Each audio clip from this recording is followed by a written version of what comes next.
And that's the third megatrend. And I call this reemployment. And you'll find out why I call it reemployment in just a few minutes. But I think it really, if we look back on this in 10 years, certainly in 20, we're going to be so surprised we didn't see it coming. And it's coming at us from a dozen different directions right now. So what is reemployment? Well, let's draw this to the conclusion that the cloud is about business. The cloud is about the way ultimately that we work. And the technology is all background noise. The technology fades into some sort of fabric of the organization and of our lives. In this new model of work, leadership starts to play a very different role. And I hesitate to say that it goes away, because I've always been a firm believer in the power of leadership. But it certainly begins to disintegrate and becomes much less pronounced. And what you end up with are influencers. Influencers that push the organization the same way that you would have to push a cloud. Today when we think of leadership, we think of a plow, a bulldozer. When I think of leadership in the cloud, I think of influencers that in very subtle ways can shape the marketplace. I mean, this is all about the way marketing today is done over the web.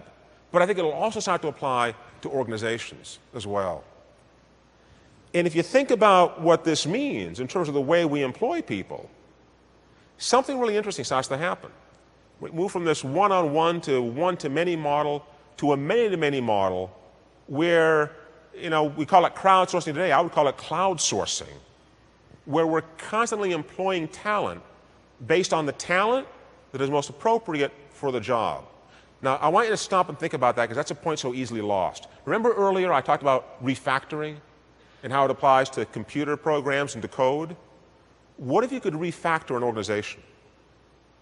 Just think about this for a minute. And I know it's tough to let go of all the legacy, but what if you could refactor an organization so that when you have a task, that task always goes to the person, whether you employ them or not, who is the most capable of solving that particular task? And if this sounds a bit obtuse, it shouldn't be, because it's being done. Companies like 9 Sigma, Innocentive, they're doing it today. Companies are posting problems to their sites, and people from around the world are solving these problems. Right? That's reemployment, and it couldn't come at a better time.